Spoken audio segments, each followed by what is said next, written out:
The trucker protest has been making headlines around the world, and it's inspiring right-wing activists in Europe, the United States. I'm joined now by Ciaran O'Connor, analyst with the Institute for Strategic Dialogue, a think tank that tracks online extremism. Good morning. So glad you could be with us. Hi.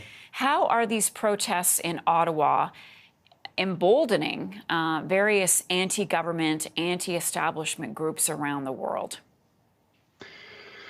Yeah, so the protests in Ottawa really have moved beyond what is a domestic issue into something that has been championed by right-wing and far-right white supremacist communities around the world.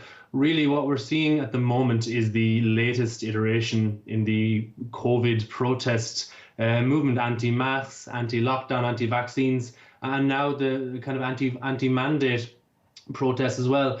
Really, it seems a pivotal moment was when the protest started to garner attention from right-wing groups and communities within the US. A lot of initial focus around the GoFundMe account, or the GoFundMe campaign, which is no longer active, but also endorsement and support from political figures like President Trump, his two sons as well, current and former GOP figures, but also crucially right-wing content creators or influencers, people like Ben Shapiro or Glenn Beck, people who have enormous reach on social media, which really helped to move it global. And what we're seeing now are inspired protests happening in the UK a couple of days ago, or in continental Europe as well. There's a planned convoy supposedly moving towards Brussels for Monday as well. So across various ways, we're dealing with a protest movement that's been slowly put together over the last 2 years, and this is the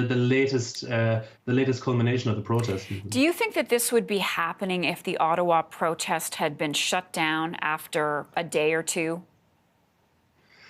It's very hard to try and answer that question, because you're dealing with a protest movement who has continuously formed and reformed and refined narratives and points to protest and agitate, I suppose, against as well. And what we're also looking at here is that this is a protest movement that has at its core many believers who are empowered by conspiracies, myths and disinformation. And one thing that's very clear amongst those kinds of communities is that there is no kind of magic bullet or no moment that can easily take people out of such kind of strongly entrenched beliefs. So maybe actions like that could have stopped the physical actions on the ground, but you're also dealing with a highly motivated and highly, I suppose, networked community who really do believe in these movements and in these claims, and are using social media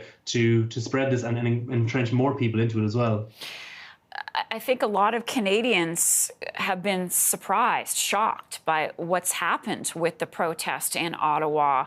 What's your message to people who think this type of thinking may not happen where they live?